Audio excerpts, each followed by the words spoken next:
প্রিয় দর্শক, নাগরিকের নিয়মিত আয়োজন সংবাদ বিশ্লেষণে আপনাদেরকে স্বাগত জানাচ্ছি। আপনাদের সাথে আছি আমি শাখাওয়াত হোসেন, আর অতিথি হিসেবে যুক্ত আছেন ব্যারিস্টার এম আতিকুর রহমান। আমরা কথা বলবো সমসাময়িক বিষয় নিয়ে, জানার চেষ্টা করব ঘটনার পেছনের কারণগুলো। প্রিয় অতিথি আতিকুর রহমান, আপনাকে স্বাগত। জি, আপনাকে ধন্যবাদ। আমরা প্রথমে একটু জানতে চাই, আপনি জানেন সাম্প্রতিক সময়ে বিএনপির প্রাথমিক মনোনয়ন দেওয়া হয়েছে 237টি আসনে। এই আসনে আমরা কোনো চমক দেখতে পেয়েছি কিনা, মানে আপনার কাছে কি মনে হয়? চমক তো কিছুটা আছেই। ফর এক্সাম্পল, এখানে ছাত্রদলের যে সাবেক প্রেসিডেন্ট ছিল রনক, তাকে এখানে মনোনয়ন দেওয়া হয়েছে। যুব দলের যে সেক্রেটারি আছে মিস্টার নয়ন, ওনাকে মনোনয়ন দেওয়া হয়েছে। মানে আগে যে অঙ্গ সংগঠন যেগুলো ছিল ওগুলো থেকে কিন্তু মনোনয়ন দেওয়ার ক্ষেত্রে অনেক রিজার্ভেশন ছিল। এইবার কিন্তু সেই রিজার্ভেশনটা অনেক কমিয়ে আনা হয়েছে। মানে অঙ্গ সংগঠনের যারা তরুণ নেতৃত্ব ছিল তাদেরকে প্রায়োরিটি দিয়ে কিন্তু দেওয়া হয়েছে। আর চমক যে একদম অ্যাবসলিউট চমক, বিষয়টা এরকম না। যেহেতু বিএনপিকে ক্ষমতায় আসতে হবে, ক্ষমতায় আসতে হলে আসন দরকার। কাজে ওখানে যদি কোনো স্টলার নেতা থাকে তাহলে তাকে কিন্তু ইগনোর করা যাচ্ছে না। To secure the post, to secure the seat, ওই এমপি আসনে তো আমাদের কাউন্টিংটা হবে কি, মেজরিটি সিট যারা পাবে। কাজে এখানে বেশি চমক দেখাতে গেলে আবার দেখা যাবে যে আমাদের বিএনপি যে আলটিমেট একটা রাজনৈতিক দলের তো মূল টার্গেট থাকে হচ্ছে পার্লামেন্টে সংখ্যাগরিষ্ঠ হয়ে সরকার গঠন করা। তো সেই ক্ষেত্রে যদি চমক দেখাতে গিয়ে যদি কোনো ধরনের রিস্ক থাকে, ডেফিনেটলি পুরোপুরি চমক তো আসলে বাস্তবিক অনেক সময় সম্ভব হয় না। তবে আমি মনে করি যে না, এটা সো ফার এজ রিজনেবল একটা চমক আছে। কিন্তু আপনি যতই চমকের কথা বলেন, আমরা দেখি যে নানা জায়গায় আন্দোলন চলছে, বিশেষ করে তরুণ প্রজন্ম, মানে যাদেরকে নেতৃত্বে আপনি যদি খেয়াল করে দেখেন যে 24শে জুলাই গণ অভ্যুত্থান, গণ আন্দোলন যেটাতে আন্দোলন হয়েছে, সেখানে কিন্তু বিএনপির বিশাল বড় অবদান ছিল।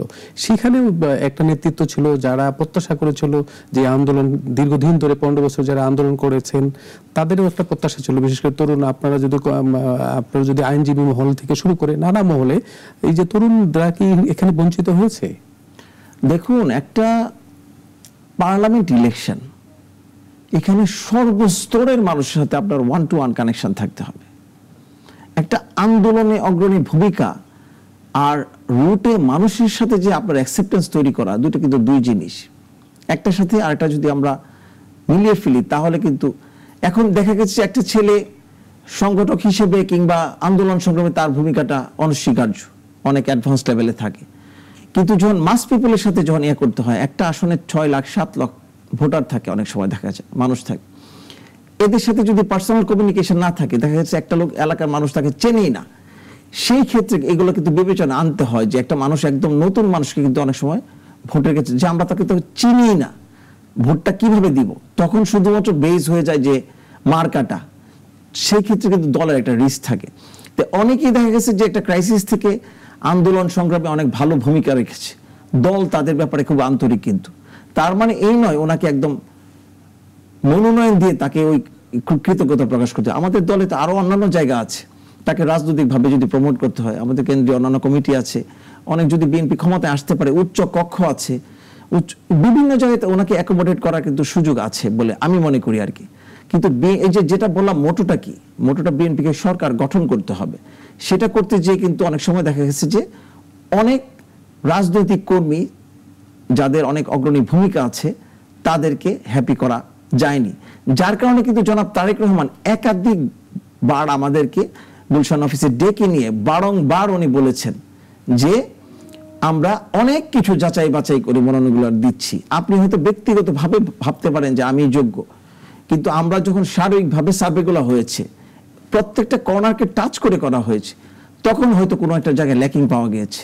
সেই ল্যাকিংটা হয়তো রিজনেবল, যদি রিজনেবল হয়ে থাকে তাহলে ডেফিনেটলি তাকে তো প্রমোট করা যাচ্ছে না। কিন্তু তাহলে এই আন্দোলন কেন, এত আন্দোলন? আপনি দেখছেন যে নানা জায়গায় আমরা হত্যা পর্যন্ত দেখতে পাচ্ছি, মনোনয়ন, প্রাথমিক মনোনয়ন। এত কিন্তু বেশি বলা যাবে না। আপনি দেখবেন হত্যার যে ঘটনাটা ঘটেছে এটা কিন্তু বিএনপির আভ্যন্তরীণ কিছু না। এখন একটা বড় দলের সাথে অনেক মানুষ হাঁটে। আমরা যখন রাজনীতি করতে যাই পেছনে দেখা যায় অনেক মানুষ থাকে যাকে আমরা চিনি না। এখানে কিন্তু যে ঘটনাটা ঘটেছে একটা সন্ত্রাসী বাহিনীকে কেন্দ্র করে, অনেক পুরনো একটা ঘটনাকে কেন্দ্র করে ঘটনা হচ্ছে। এটা কিন্তু রাজনৈতিক কোনো বিরোধকে কেন্দ্র করে না। আর যেখানে আসছে টুকটাক হচ্ছে, ওরকম সিভিয়ার পর্যায়ে যে মানে নিয়ন্ত্রণ করা যাবে না। এখন একটা মানুষ বঞ্চিত হয়েছে, একটা মানুষকে কেন দেওয়া হয়েছে, তখন যদি দেখা যায় যে না আমার জনমত বেশি আছে, দেখেন আমার সাথে লক্ষ মানুষ আছে, লক্ষাধিক মানুষ আছে, যাকে দিয়েছেন তার তো অস্তিত্ব এখানে, তখন দলও তো নতুন করে বলেছে তো এটা প্রাথমিক মনোনয়ন, ইটস নট ফাইনাল। তা আরো যদি প্রার্থী যদি চমক দেখাতে পারে তাহলে তো তাকে নিতে তো কোনো বাধা নেই। আমরা প্রত্যাশা করি সেরকম প্রার্থী নানা জায়গায় যে যার জনপ্রিয়তা আছে তাদেরকে আবার প্রাথমিক মনোনয়ন থেকে আবার নতুন করে মনোনয়ন দিবেন। আসলে আসন ভাগাভাগিতে যাচ্ছে কি কোনো দলের সাথে? এখনো তো আলোচনা চলছে, এনসিপির সাথে আলোচনা চলছে, কিংবা আরো যে অন্যান্য যারা যুগপৎ আন্দোলনে একসাথে ছিল ওনাদের সাথে কথাবার্তা চলছে। এখন এক্ষেত্রে একটা নেগোসিয়েশনের বিষয়, নেগোসিয়েশনের যে দুইটা পক্ষ থাকে, একটা পক্ষ ডিমান্ড করে বেশি করে, আরেকটা পক্ষ হয়তো সেই ডিমান্ডটা ফুলফিল এতটা করতে পারে না। এইসব বিষয় নিয়ে তো এখনো একটা বার্গেনিং বলেন, একটা প্রসেস চলছে। তো এটা তো একটা ফাইনালিটি হলে তো জাতি জানতেই পারবে সংবাদ মাধ্যমের মাধ্যমে। কিন্তু এখানে কি জামাত কি চাচ্ছে? জামাত কি বিএনপির সাথে আসন ভাগাভাগিতে যে চায়, নাকি জামাতের সাথে যে বিএনপির বিরোধটা কেন, কি কারণ হতে পারে? দেখুন, এই যে স্বাধীনতার পরের সময়ে জামাত কিন্তু এতটা মাথা উঁচু করে এই প্রথমবার মানুষের সামনে আসতে পেরেছে। এখন ওনাদের সামনে একটা স্বপ্ন আসছে যে সরকার গঠন করবে, সেটা বাস্তবসম্মত কতটুকু এটা সময়ই বলে দিবে। তো সেটাকে কেন্দ্র করে ওনারা আস্তে আস্তে বিএনপির সাথে বরং দূরত্বটা বাড়াচ্ছে। এবং আপনি দেখবেন সোশ্যাল মিডিয়ায় সত্য মিথ্যায় ভরপুর করে কিন্তু বিএনপির নামে প্রপাগান্ডা দেওয়া হচ্ছে। ওনাদের নামে যে অভিযোগ নেই তা না কিন্তু, এবং অনেক দুরভিসন্ধিমূলক আচরণ করা হয়, যেগুলো কিন্তু আসলে খুব আমাদের যে অর্ডিনারি যে পলিটিক্স যে স্টাইল ছিল, এখান থেকে সোশ্যাল মিডিয়ায় দেখা যাচ্ছে যে এটা একটা কমপ্লিট প্ল্যানিং করে কিভাবে বিষোদাকার করা যায়, কিভাবে চরিত্র হনন করা যায়, এটার উদ্দেশ্যটা কি? বাচ্চাদেরকে যে ক্লাস 2, 3, 4, 5 এর বাচ্চাদেরকে যে মানে ফেক নিউজ মানে ইয়ে করা হচ্ছে, মানে ওই যে ইউটিউবে অথবা ফেসবুকে রিল বানানো হচ্ছে। What is the aim? এইমটা তো পজিটিভ না। তো এই যে বললাম, একটা সময় আসছে যে ওনারা মনে করছেন যে এটা, আমি বলবো না দিবা স্বপ্ন, তবে আমি বলবো এটাই যে ওনাদের স্বপ্নটা আসলে প্র্যাকটিক্যাল জায়গা থেকে জিনিসটা অনেক বেশি উপরের পর্যায়ে আছে আর কি, যার কারণে দূরত্বটা আসলে দেশের প্রতি মঙ্গলজনক না হয়ে বরং দলের প্রতি যে বেশি কমিটমেন্ট, যে বাস্তবতা বিবর্জিত যে চিন্তা, সেখান থেকে হয়তো তারা এই কাজগুলো করছেন আমি মনে করি। অনেকেই বলছেন যে জামাত আসলে বিএনপির সাথে আসন ভাগাভাগিতে যেতে চায়, কারণ তারা এককভাবে নির্বাচন করলে অনেক জায়গায় হেরে যাওয়ার সম্ভাবনা বেশি। এটা কি আসলে সত্য? এইরকম কোন জিনিস তো আপাতত দেখা যাচ্ছে না। আপনি দেখবেন যে বরং কিভাবে ধরেন 5ই আগস্টের পরে, আমি বলবো না যে একদম সবাই সুফি দরবেশ ছিল, কিছু বদনাম ছিল, এবং সেই অনুযায়ী তো আমাদের দল ব্যবস্থা নিয়েছে। এবং দেখেন, যা তিলকে তাল করে প্রচার করার যে একটা উদ্দেশ্য ছিল, এটা কিন্তু জামাত বারংবার করেছে, এবং এটা আমাদের পার্টি অফিসে পর্যন্ত আলোচনা হয়েছে। তো কাজে জামাত এখানে উদ্দেশ্যটা এরকম না, কিভাবে বিএনপির চরিত্র হনন করা যায়, হনন করে ইলেকশনটাকে কিভাবে প্রলং করা যায়, বিলম্বিত করে বিএনপির চরিত্রটা হনন করে তারপরে কিভাবে এই গোলাপানিতে মাছ শিকার করা যায়, that is the main aim. দেশের যে ক্রাইসিস হচ্ছে, এখানে কিন্তু ওনাদের মনোযোগটা নেই। তার মানে কি আপনি বলতে চান জামাত আসলে নির্বাচনটা পিছিয়ে দিয়ে ষড়যন্ত্র করছে? ডেফিনেটলি। এবং আমি তো মনে করি এখানে আমাদের এইখানে আভ্যন্তরীণ এবং মানে বহির্বিশ্বের অনেক ষড়যন্ত্রের সাথে আমার কাছে মনে হয় যে তাদের যোগসাজশ থাকতে পারে। যে কিভাবে এখন একটা দেশে যদি নির্বাচন না হয়, তাহলে বিনিয়োগকারীরা ডেফিনেটলি আসবে না। কেন একটা এই অস্থির পরিবেশের মধ্যে মানুষ বিনিয়োগ করবে? এই সরকারের উদ্দেশ্য কতটুকু সংস্কার করবে, ক্লিয়ার আইডিয়া তো মানুষ পাচ্ছে না। যখন দেখা যাচ্ছে যে জামাত মাঠে নেমে এখন তো মাঠে নামার কোনো পরিবেশ নেই, এখন তো সবকিছু আলোচনা টেবিলেই শেষ করে দেওয়া যেত। কিন্তু কিছু কিছু ছোটখাটো বিষয়ে মানে মতানৈক্য তৈরি করে জিনিসগুলাকে কিন্তু স্বাভাবিক সুন্দর পরিবেশটাকে মানে ইন্টেনশনালি ডেলিবারেটলি পরিবেশটাকে নষ্ট করা হচ্ছে বলে আমি মনে করি। আমরা আরেকটা জিনিস খেয়াল করে দেখি যে মূলত বিরোধটা তৈরি হলো জামাতের সাথে জুলাই সনদকে ঘিরে। আসলে কি জুলাই সনদ এবং বর্তমান যে সংবিধান, এটার সাথে কোনো সাংঘর্ষিক আছে? না, সাংঘর্ষিক আসলে তো আমাদের যে ইয়াটা ছিল সংবিধানটা, এটা তো বেসড অন ইন্ডিপেন্ডেন্স, মানে আমাদের যে স্বাধীনতা 1971 সালে, সেটাকে মূল মন্ত্র করে আগানো হয়েছে। কিন্তু এখানে যেহেতু আগে সংবিধানটাকে রেখে দেওয়ার একটা প্রক্রিয়া চলেছে, সেখানে ইয়াটাকে ইনকর্পোরেট করা হচ্ছে। এখানে হচ্ছে যে লিগ্যাল ফোর্স যেন থাকে, যে এখন লিগ্যাল ফোর্স দিতে হলে তো এই উপদেশটাকে অর্ডিন্যান্স হিসেবে এটাকে পাশ করতে হবে এবং পরবর্তী সংসদে এসে এটাকে কিন্তু আবার রেটিফাই করতে হবে যে না আমরা এটাকে অ্যাকসেপ্ট করেছি।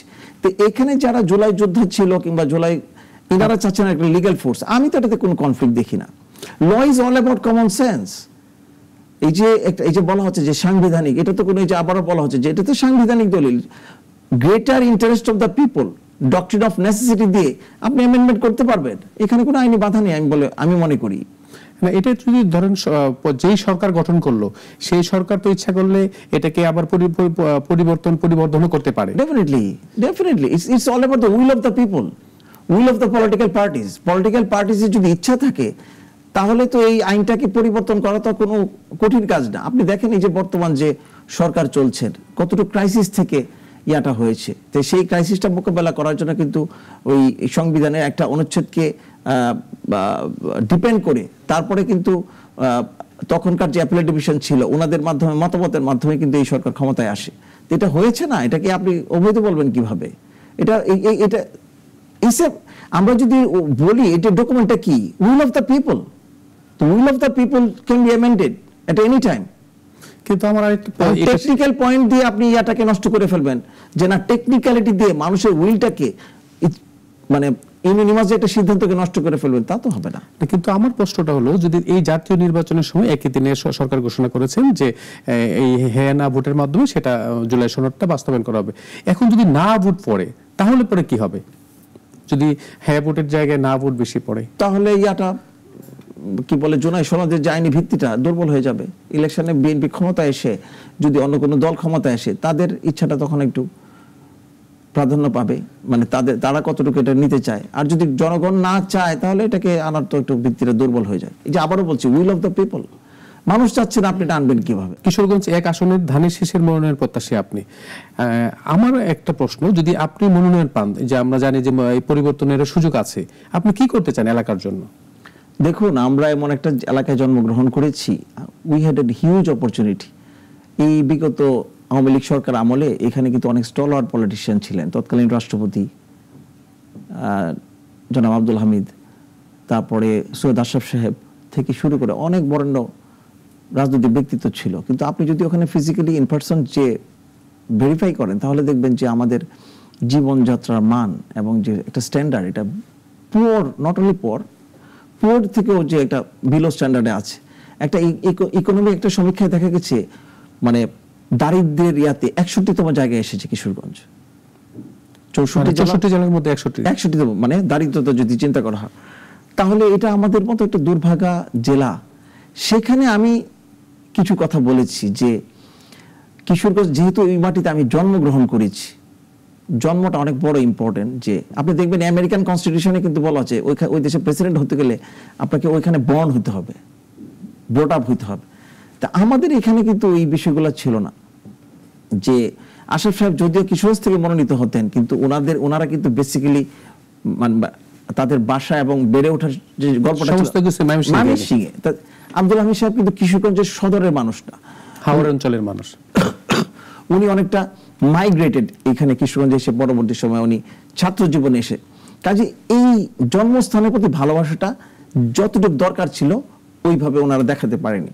আমি বলেছি এখানে যে কিশোরগঞ্জ একটা মানে যানজটে জঞ্জালে পরিপূর্ণ একটা শহর, যেখানে আমরা ছোটবেলায় মনে হতো যে মানে আমি বলবো না এরকম, মানে কিশোরগঞ্জের জন্য যে বাড়িধারা, গুলশান, বনানী, কিশোরগঞ্জের জন্য পরিবেশটা অনেকটা এরকম ছিল যে অনেক কিছু নেই কিন্তু ছিমছাম সুন্দর পরিবেশ ছিল।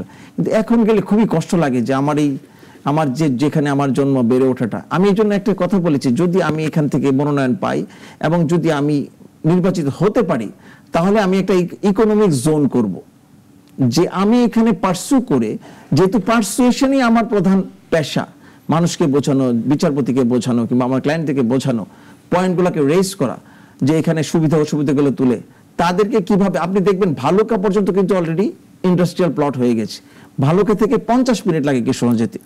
যোগাযোগ ব্যবস্থা ভালো হয়ে গেলে এটা 35 মিনিট 40 মিনিটে নেমে আসবে। তখন কিন্তু ওখানে ইন্ডাস্ট্রিয়াল লিস্টটা যদি যায় ওখানে, আমাদের এখানে কিন্তু ফ্যাক্টরি করতে বাধা নেই।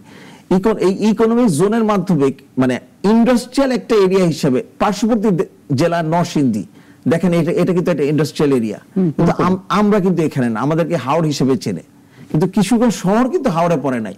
হাওড় আমাদের থেকে প্রায় 30 কিলোমিটার দূরে, 25 কিলোমিটার দূরে অবস্থিত হাওড়। শহরের মানুষের সাথে হাওড়ের কিন্তু ওইভাবে নিবিড় সম্পর্ক সেটা নাই, কিন্তু শহরটা একটু ওজানে পড়েছে। মানে কাজে আমি বলছি, এরপর আরেকটা বিষয় যে যানজটে পরিপূর্ণ একটা শহর, এখানে আপনি কখনোই মুভ করতে পারবেন না, পায়ে হেঁটে মুভ করতে পারবেন না। এবং এখানে প্রচুর ক্লিনিক হয়েছে, মানে ব্যাঙের ছাতার মতো ঘরে ঘরে ক্লিনিক হয়েছে, যেটা আইনকে মানে বেআইনি ভাবে হয়েছে। তো এটা যেহেতু হয়ে গেছে, আইনি ভাবে হোক বেআইনি ভাবে হোক, আমার এলাকার মানুষজনই করেছেন, এটাকে যদি একটা মেডিকেল জোন করা যায়, আস্তে আস্তে এগুলোকে শিফট করা যায়। আপনি দেখবেন ট্যানারি শিল্প ছিল কিন্তু ইয়েতে হাজারীবাগে, এই ট্যানারি শিল্প করতে যে অনেক সংগ্রাম করতে হচ্ছে, আইনি যুদ্ধ, বাস্তবিক যুদ্ধ, অনেক কিছু হয়েছে, বাট একটা সময় কিন্তু সফলতা এসেছে। তো এই স্বপ্নটা আমি 20টা বপন করেছি, দেখি কতটুকু যাওয়া যায় আর কি। এরপরে রিক্রুটিং এজেন্সি এবং ওই যে সিঙ্গাপুর, মালয়েশিয়া, যে আমি প্রচুর রিক্রুটিং, ওই বাইরের প্রচুর মামলায় আমি আইনজীবী হিসেবে কাজ করছি, এবং সেখান থেকে আমার মনের মধ্যে আসছে, এখানে যদি কিছু রিক্রুটিং এজেন্ট ওখানে তাদের প্রতিষ্ঠান করে, কিছু ট্রেনিং সেন্টার করে, তাহলে সরাসরি ওখান থেকে মানুষকে আমার কিশোরগঞ্জ থেকে অন্যান্য জেলায় ঢাকায় এসে কিংবা নারায়ণগঞ্জে এসে ট্রেনিং নিতে হবে না, ওখান থেকে হয়তো ট্রেনিংটা করে সে বিদেশে যায়। এরকম অনেক ভিশন আছে। এখন আমরাও চাই আপনার এই প্রত্যাশা পূরণ হোক। প্রিয় দর্শক, সংবাদ বিশ্লেষণে কথা বলছিলাম ব্যারিস্টার এম আতিকুর রহমানের সাথে। আমরাও চাই ওনার প্রত্যাশা অনুযায়ী তরুণ নেতৃত্বে আমাদের বাংলাদেশ এগিয়ে যাক। সংবাদ বিশ্লেষণে আজকে এখানেই শেষ করছি। আগামী পর্বে দেখা হবে নতুন কোনো অতিথির সাথে, নতুন কোনো বিষয় নিয়ে। সেই পর্যন্তই ভালো থাকবেন, ভালো রাখবেন।